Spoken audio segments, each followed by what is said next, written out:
So this is the fourth part of the diagnosis of Lead Street of Saturday, the 31st of October 2020. And this is going to be continuing the evidential commentary on housing fraud in context, because the Communist Morning Star is running the story on behalf of Afsana Begum, who has been charged with 3 counts of housing fraud. And she is due to appear at Thames Magistrates Court on the 10th of December 2020.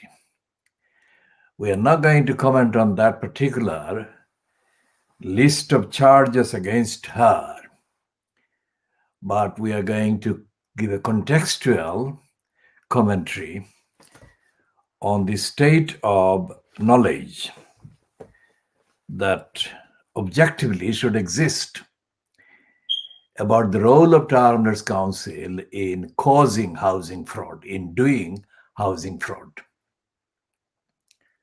This is a different position than the position of the council being reportedly the prosecuting party, bringing the prosecution against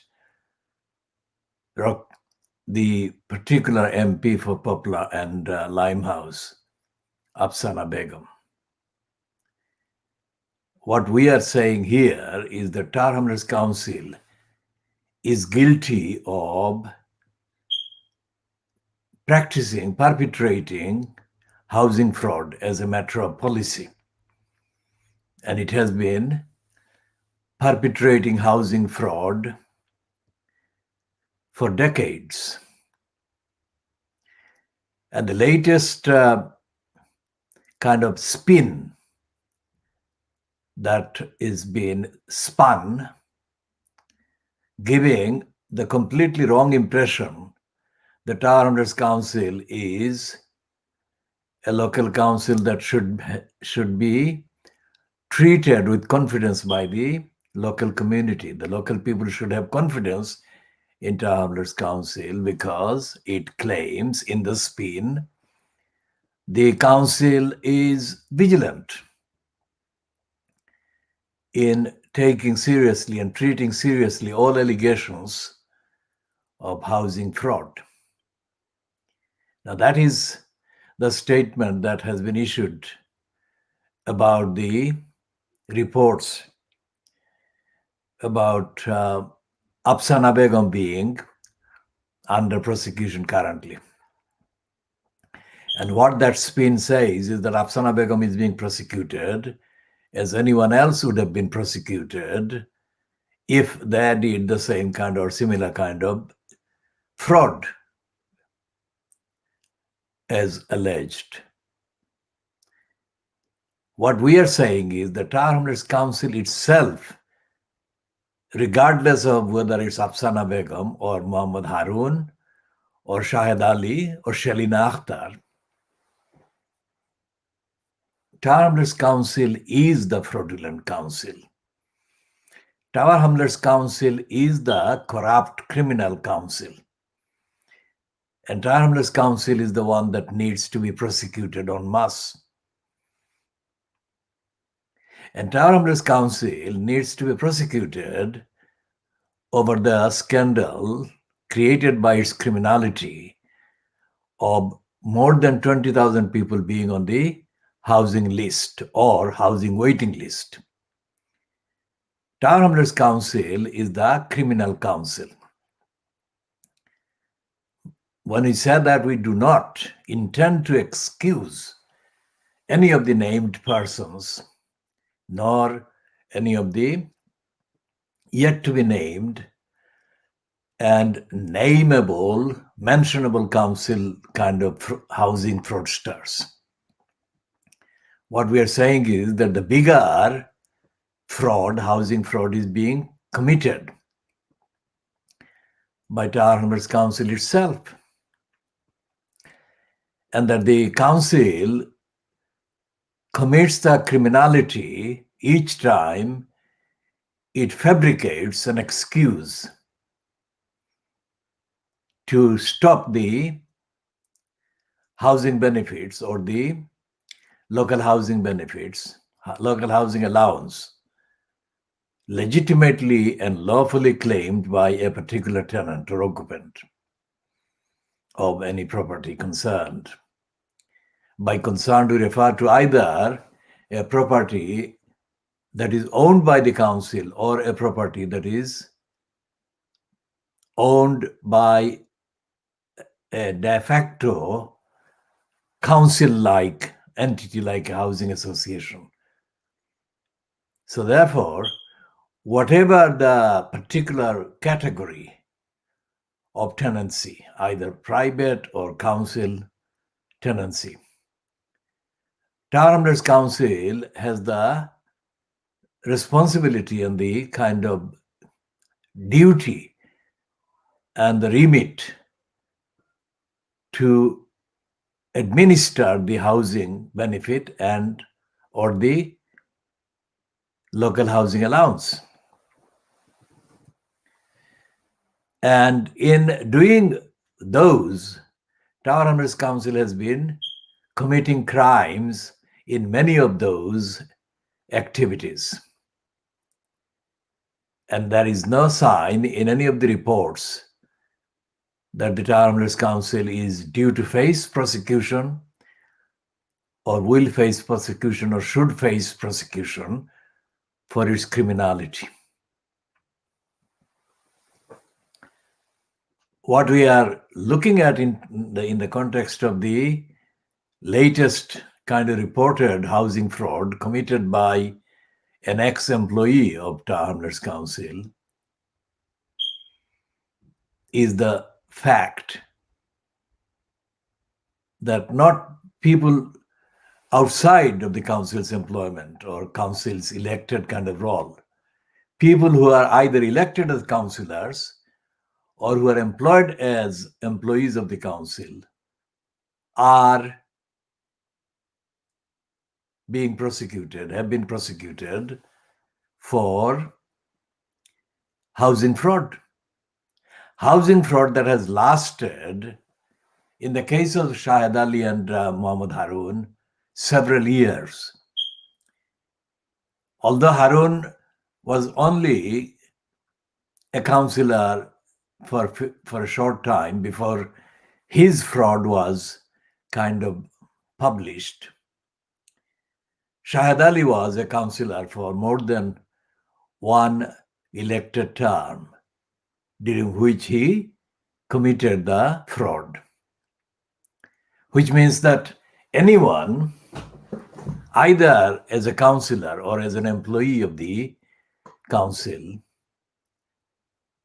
can have been involved in committing crimes. So if that is the case, then it raises the question, how many others who have not been prosecuted, who have not been named, but who must be involved in making decisions as to who is put on a housing allocation list or on a housing waiting list. And what are the factors, what are the criteria, what are the conditions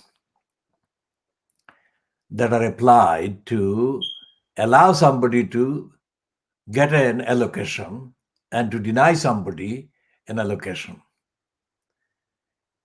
So these are the questions that must be answered. They have not been answered by anything that has been available in the public domain, either published by Tower Hamlets Council through its website or by any of the outlets that have given publicity to Tower Hamlets Council's spin about the fact of the prosecution for housing fraud of the Poplar and Limehouse MP Afsana Begum.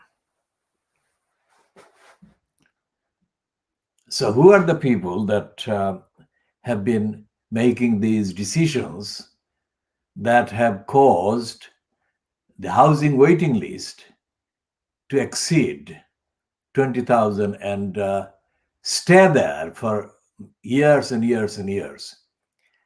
Although the Sun has said that it's when Afsana Begum jumped the queue, a housing waiting list, the waiting list had 18,000 people on the waiting list. That is not the case. The case now is that the waiting list is more than 20,000.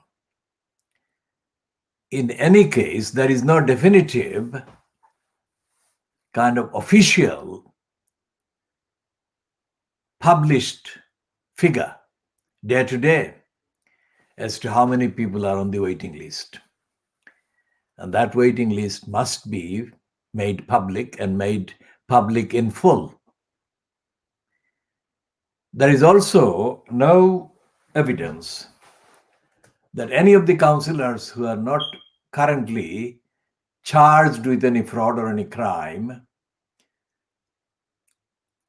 have been kind of excused prosecution after investigation of allegations against them, any of them. There is therefore no statistics or numbers or data as to how many of the current councillors have been subject to allegations of fraud and corruption and abuse of their positions. That is number one. Number two, there is no evidence released by Tower Hamlets Council as to how many councillors over the last, say, 10 years, 20 years, 15 years, 30 years, whatever, how many Tower Hamlets councillors altogether have been investigated for fraud, council housing fraud, and any other fraud, any other abuse, criminal abuse. Because that should be published. And there should be a definitive, factual publication of reports and actual data about how many people employed in the council at the time in senior positions, say directors or other decision makers, who allowed the allocation of millions of pounds of council funding to hundreds of groups during the last 10 years, let's say, who decided, either collectively or singularly, that the allocation of funds, about many of which allocations several employees of the Tower Hamlets Council internally raised objections because they thought that some of those kind of groups or recipients or targeted recipients did not meet the basic requirements to justify their getting council public funding through the council. Who overrode them? Who actually prevailed in order to dismiss their concerns? Who was it? Was it Lutfur Rahman? Was it some other councillor? Whoever it was, whether Lutfur Rahman or a councillor or councillors, must be named and identified. And the full trail connected with each of the allocation of the grants must be exactly in full published.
So, in his report on the 23rd of April 2015,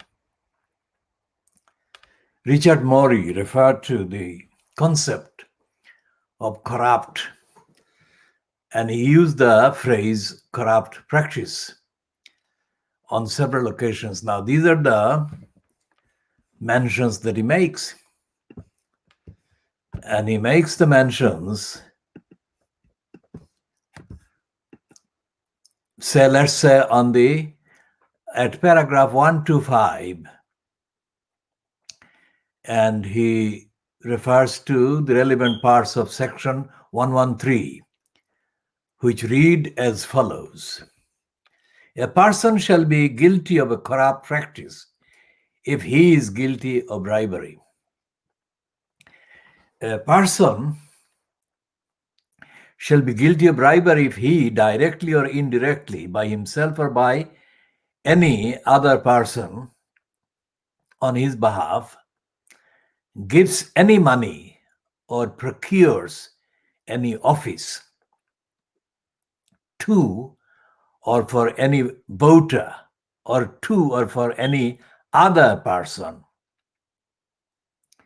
on behalf of any voter, or to or for any person in order to induce any voter to vote or refrain from voting, or corruptly does any such act as mentioned above on account of any voter having voted or refrained from voting, or makes any such gift or procurement as mentioned above to or for any person in order to induce that person to procure or endeavor to procure the return of any person at an election or the vote of any voter, or if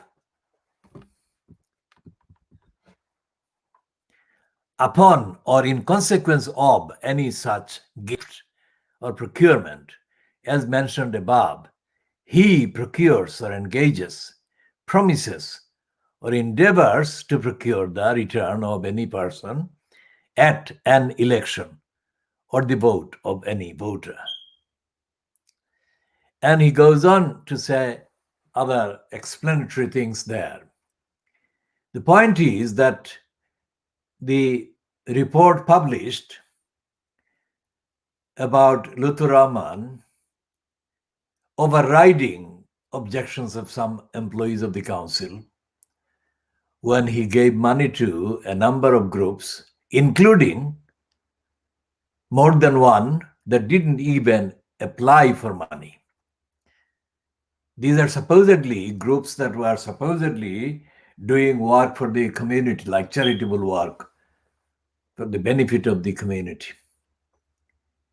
Now, if those people, most of the recipients on the facts turn out to be from a particularly identifiable, same kind of ethnic group or background, then the immediate propensity or kind of suspicion would be that they were given that kind of funding because of their ethnic background. But as the evidence shows, and as we have said consistently, Lutfur Rahman did not give the money to those people because of ethnicity.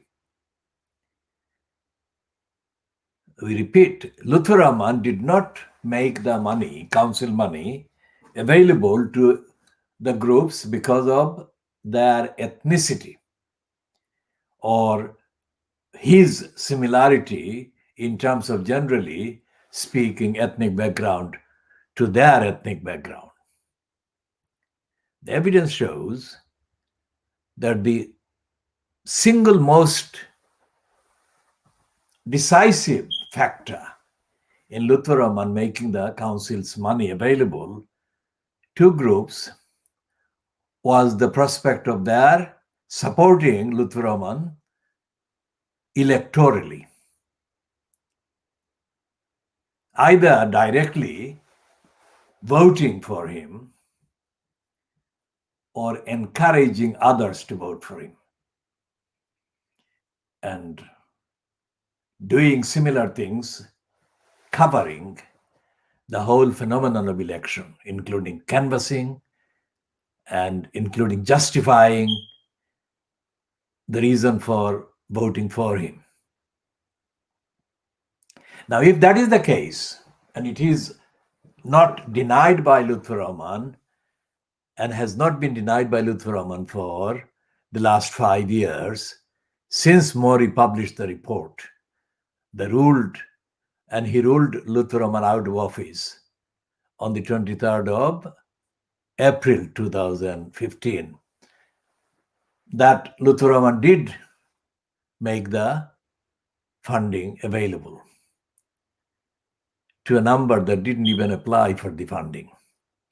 So if that is the case, which it is, in the absence of any overturning of that finding, then it follows that in the allocation of other amenities and resources, especially housing, just like the allocation of grant money, it was possible, open to Lutfur Rahman and his regime, to behave likewise, to provide amenities and benefits to person or persons who, in the opinion, in the view of Lutfur Rahman and his regime, would be supporting Lutfur Rahman in the electoral context. It is possible also to say that other abuses could have occurred, and the findings of the accountants and the findings of the other observers of Lutfur Rahman's kind of behavior in terms of the disposal of properties belonging to the council, those findings are consistent with this finding that says that Lutfur Rahman made amenities and funds available to people, groups, organizations that didn't even apply for funding. So Lutfur Rahman was the one that was enthusiastic about rewarding people in anticipation of their kind of possible and relevant support to him, for him, in his electoral kind of object and project. It's very obvious. It's a very obvious common sense thing. It is not something that requires any seriously high level of intelligence. It's called what Nick Cohen called sly behavior, or behavior of a sly person, and it is also behavior of a cunning person. Cunning and sly do not have preconditions of intellectual abilities of a high standard, let alone any moral kind of awareness or moral kind of compliance or moral compass. So that was the behavior of the council under the regime of Lutfur Rahman, imposed as the mayor, elected mayor, that was abusing funds, abusing resources, abusing powers, which is in contrast to what Alibor Chaudhry told me over the entire duration of Lutfur Rahman's stay in that position until the 23rd of April 2015. Alibor said, in various words, he said that Lutfur Rahman was depending on Colin Cormack or other employees of the council to make the decision that he, Luthuroman, could not do it. Words to that effect. Now, that is a complete, absolute travesty and a lie. The fact that Alibor Chaudhry said that over a period of 6 calendar years shows that it was a brazen, calculated, poisonously calculated lie. Whether Luthuroman was the one who poisonously calculated it alone, or he was aided and abetted by colluders complicit in the lying that they delivered through Alibor Chaudhry. It doesn't matter. What matters is that it was a lie. Whereas Luthuroman could dispose of property or properties belonging to the council worth hundreds of thousands of pounds or even millions of pounds without hesitating for a moment, let alone waiting for an employee of the council to make the decision. It is absolutely absurd and a completely criminally intended lie to say that Luthuroman was waiting for Colin Cormack or anybody like that to make the decision. It is also a lie that Luthuroman genuinely wanted Aman Dalby to deal with the criminals that attacked the Kitten's house in Brick Lane. It is a lie all the way down and all the way up, all the way across. Everything that Luthuroman had sent as so-called reply to all the evidential communications about the criminals rampantly at work against the unique resources, world exclusive unique resources. Everything that Luthuroman said he was doing to stop the attacks was a lie. And every excuse that was made by Alibor Chaudhry or Channel S as Jubair or any of the other dozens of individuals that allegedly conveyed to me the claim that Luthuroman was doing his best to stop the attacks and to deliver the basic services and facilities that the council owed to me and to the law and to society. Luthuroman lied. And Luthuroman committed, therefore, a serious crime because as a controller, because he was lying to shield a number of criminals.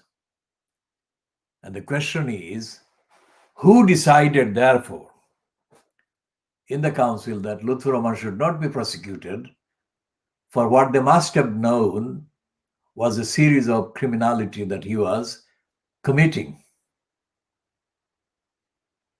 Who decided? Because prosecuting Afsana Begum is absolutely warranted if she did any wrong. But then Luthuroman should have been prosecuted as well.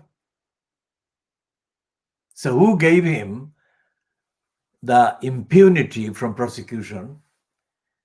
And who said that what he was doing criminally was okay? We're talking about the period that covers the election of Luthuroman to the post in late October 2010 up to the 23rd of April 2015 when Richard Morey declared Luthuroman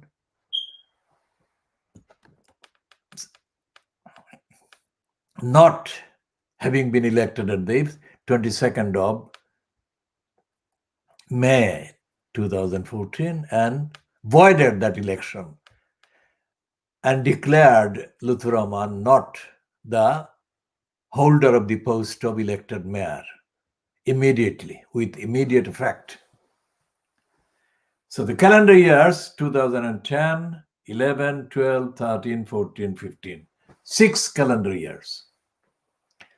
During that time, hundreds of communications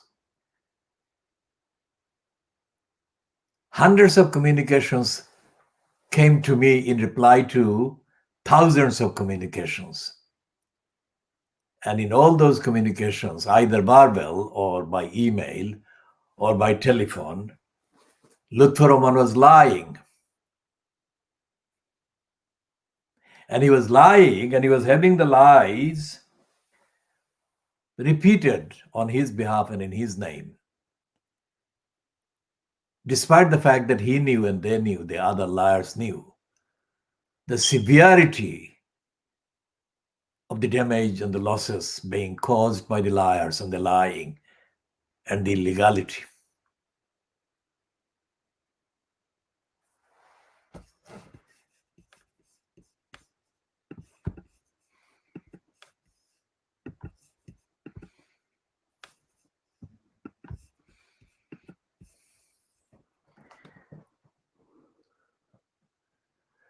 So what they did was brazen illegality. And when the then cabinet minister, Eric Pickles, appointed the commissioners led by this ex-fire brigade person, Ken Knight, and Ken Knight and his colleague from Hackney, they were overly hyped and praised by the likes of Ted Jury. When Pickles appointed them as the commissioners to take over so-called Tower Hamlets Council's administration, which they never did, it was wrongly reported by the mainstream Clear Street media as the kind of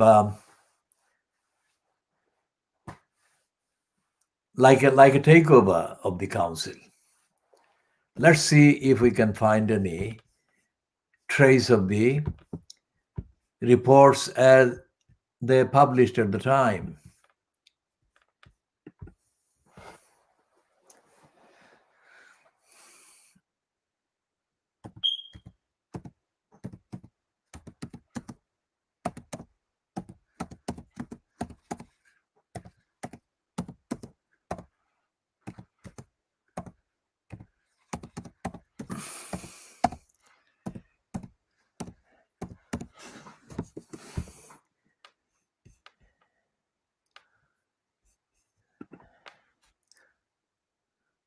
So the headlines that we can see at this time are dated. Some of these latest ones are dated. The first one, the latest one dated the 17th of December 2014. It's an online piece in The Guardian, which is headed, Eric Pickles sends emergency takeover squad to Tower Hamlets. And there is the second one is the 24th of April 2015, the day after Richard Morey announced that Lutfur Rahman was not the mayor in post in Tower Hamlets immediately. So the Evening Standard online says, Tower Hamlets hit by new corruption claims in home repairs ripoff. And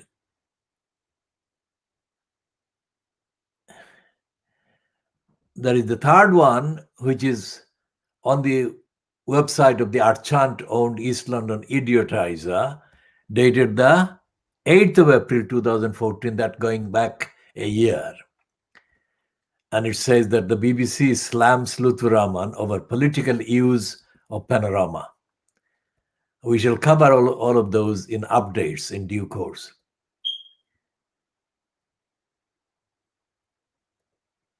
And the Evening Standard on the 6th of February 2015, which is 2 months before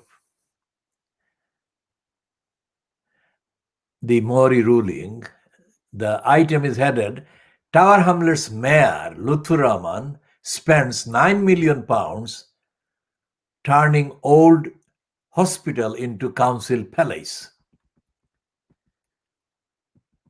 And the item on the Guardian Online, dated the 10th of June 2015, reads, Tower Hamlets, the rise and fall of Luthuraman.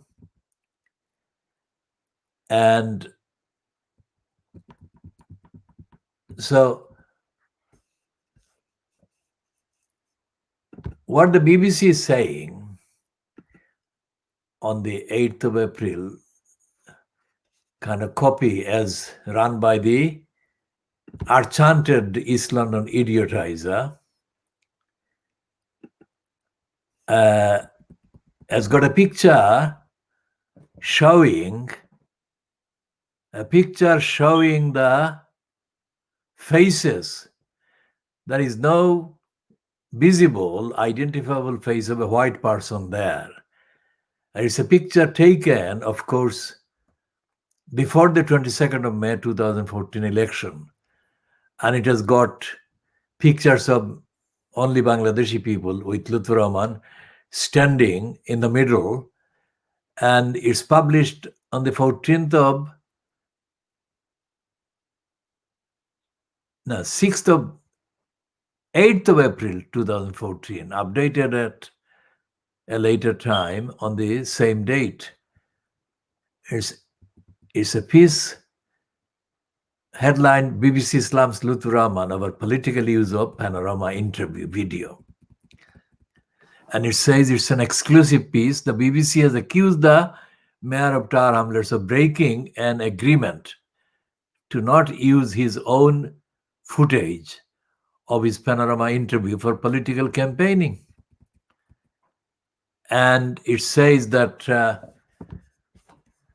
Luthuraman broke the agreement according to that piece.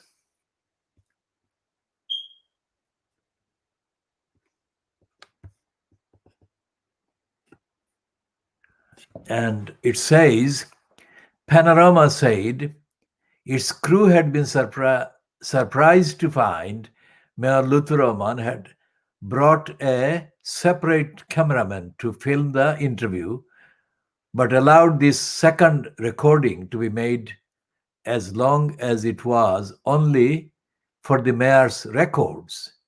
Now the BBC says the mayor plans to release this footage to the public, revealed by the advertiser last week, would be a breach of the agreement. Now, that is a side kind of row between the BBC and Luthuraman. The central row is the row about Eric Pickles sending the commissioners headed by Ken Knight.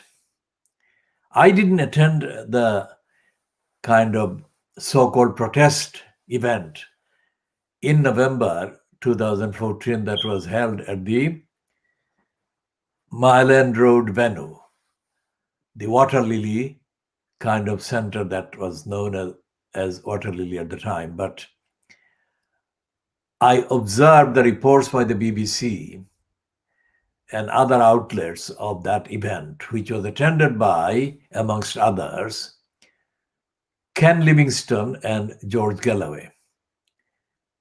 These two are the ones that were also involved in fomenting the imposition of an elected mayor in Tower Hamlets in the campaign before the election took place in 2010. And both George Galloway and Ken Lying Still Livingstone condemned Eric Pickles for sending these commissioners.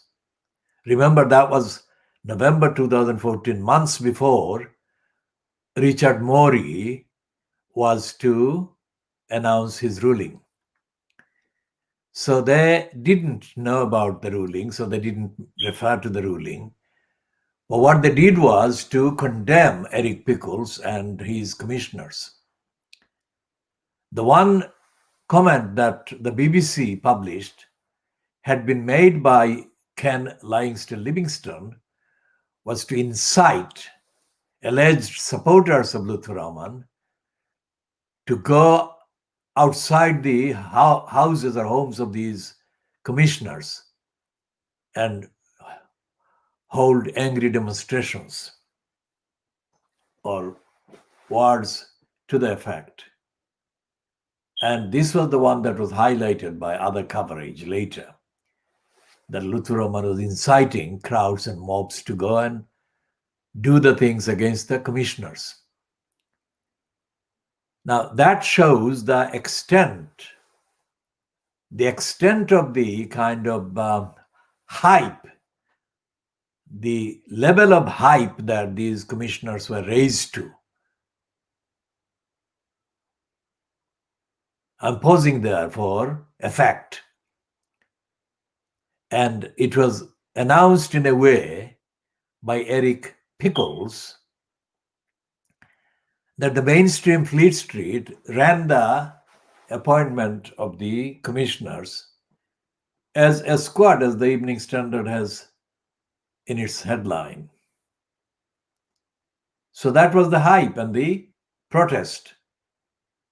And Ken Lyingstone Livingstone and George Galloway, two white men, were given the pride of platform by the crowd at the Water Lily Center. Not a Bangladeshi, not a kind of campaigner for democracy. It was these two that had already had a vested interest, each of them, in having a stooge as the figurehead in post in Tower Hamlets. And the evidence that our campaign exclusively and only our campaign could do this, evidence that we found, investigated, was gathered and created and collected at great expense to our campaign, at great cost.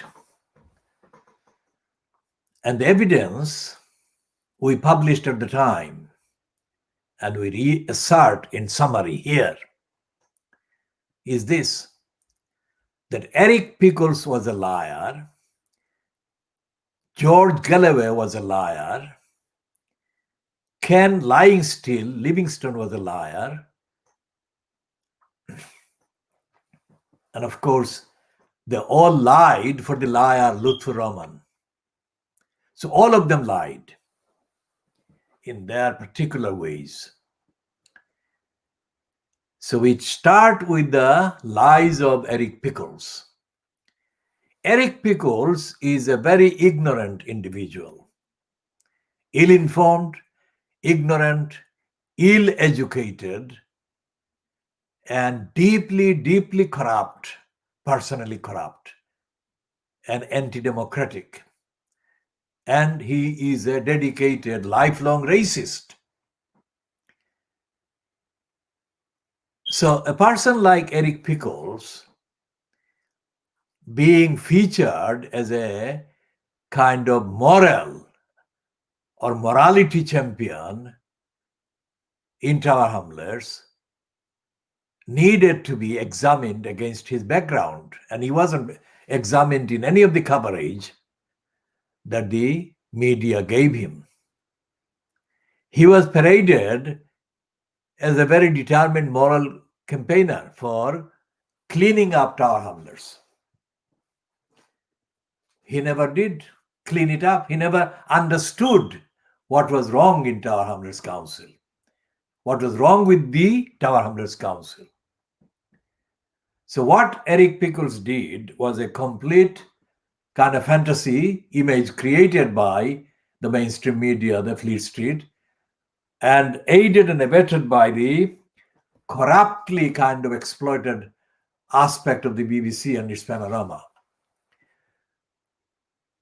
The panorama program was in comparison with the Guardian's role of complicity with Luther Roman for the 6 calendar years. I mean, eventually 6 calendar years, because we're talking about the 4th calendar year at that time. But in comparison with the Guardian's role of promoting the corrupt post and the corrupt post holder,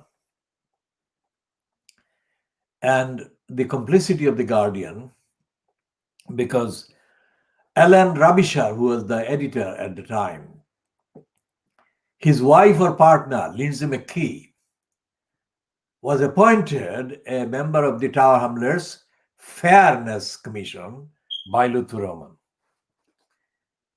And there was a Guardian kind of writer or columnist, Giles Fraser. Giles Fraser is a corrupt clergyman, self-seeker, who has had many lives invented and reinvented, many personas created and kind of recreated. So these two, connected with the Guardian, made the Guardian unacceptable as a source of impartial news about what was going on in Tower Hamlets.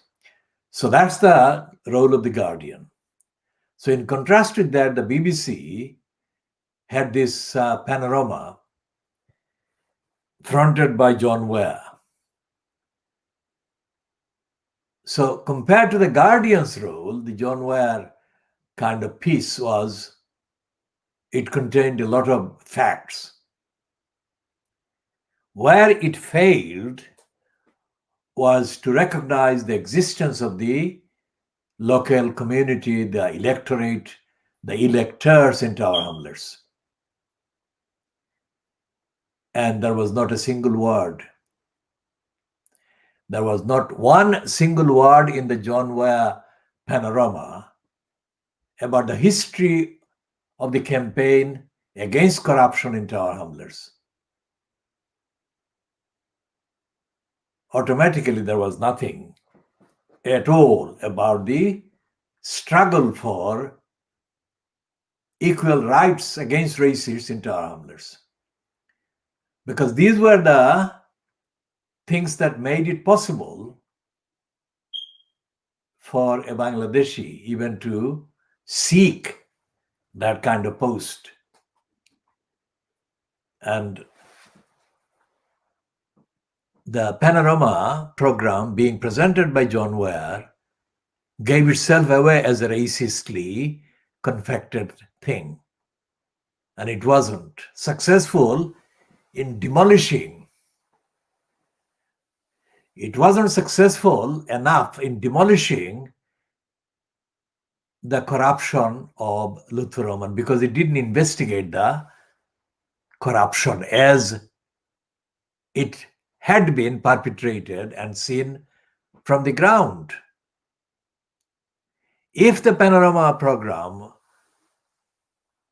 disrecognized the community, then it was a program based on complete emptiness. There was no context of democracy. There was no context of the history of poverty created by Tower Hamlets Council. There was no reference to the mass stock transfer of council housing stock to the gang of criminals called the Popla Harka, or the gang of criminals called the Tower Hamlets Community Housing. That took place 5 or 6 years before the mayor post was created and inflicted. So with all the basic substantial items about the housing stock being looted by complicity with the council's controlling regime at the time, the fact that there are housing fraud and housing waiting lists is absolutely only capable of understanding if all the facts are taken into account, and none of the media, including the Sun, which claimed to have published the exclusive before the others caught on about Afsana Begum being charged with housing fraud. So when Pickles sent the commissioners were hyped up as being the squad that would sort out the council. Now, in order to sort out any mess, they had to know that the mess. In order to sort out any corruption in the council, these commissioners had to know the corruption.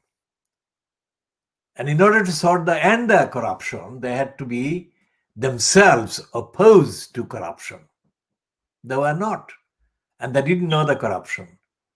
In fact, they behaved as crooks themselves. This is not a standpoint coming from Lutfur Rahman or anybody else. This is sheer, absolutely pure evidence, exclusively obtained and investigated by this campaign, the Kudilar campaign. And this remains the case. The commissioners were withdrawn in 2016 or 17 by the conservative government. But even if they were not withdrawn, they would not have made a single iota of difference in terms of ending corruption in our Hrs Council. And these commissioner crooks colluded with the ongoing perpetration of criminality and lying and denial that continued then and continuing now, today, end of October 2020, under the incumbency of another lying, crooked mayor, John Biggs. So we are widening the scope and investigation of fraud and crime and criminality perpetrated by every single holder of every single position. In the context, the commissioners were liars, Lutfur Rahman was liar, John Biggs is a liar, and the so-called petitioners that had their formal names to the petition to remove the corruptly elected kind of mayor, Lutfur Rahman, at this time they are silent. And the Kudilar campaign in the last 5 years has published hundreds of factual notes and reports showing the de facto kind of depths of these petitioners. There is no campaign against corruption in our Hrs other than by our campaign, because every single person who has been involved in making claims about opposing corruption has been found to be compromised by the fact of their own interests. And in the case of N.D. Erlam, E-R-L-A-M, the man whose name appears more often than the other three of his co-petitioners, that is a racist moron. And he suffers from a very severe, unjustifiable level of ignorance about our Hrs. And we have published all of these in hundreds of posts in the last 5 years. So when the news is revealed in an exaggerated way that the local MP, Afsana Begum, has been charged with housing fraud on 3 counts of housing fraud, people who are not familiar with the facts of Tower Hamlets would be kind of excused if they thought that that was a one-off kind of corruption or abuse, alleged or real. It is alleged at the present time. It cannot be kind of definitively commented on until after the prosecution is completed and the trial is completed. But we are talking about the context, the actual extent of the criminality that Tower Hamlets Council is. The Secretary of State, Eric Pickles, at the time, was allowed insights that had nothing to do with fighting corruption in Tower Hamlets Council. Eric Pickles was fed information by the likes of Ted Jory and the mysterious Tower Hamlets councillor, conservative councillor, Peter Golds, because he doesn't belong to Tower Hamlets. He surfaced in Tower Hamlets from somewhere else. And he is a proven kind of racist and very ignorant person. So these people are feeding Eric Pickles itsy bitsy things about Luther Roman and his supporters and all the other things. But their motivation was not. Their motivation was not to oppose the abuse by Luther Roman of the council's resources. They were motivated by their hatred of whatever faith or religion they thought Luther Roman belonged to or was affiliated with.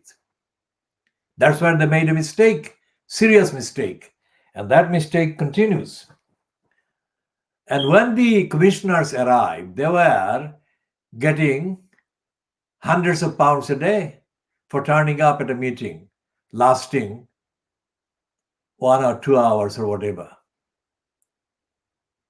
And therefore, they didn't investigate the corruption at any level of the Tower Hamlets Council going on.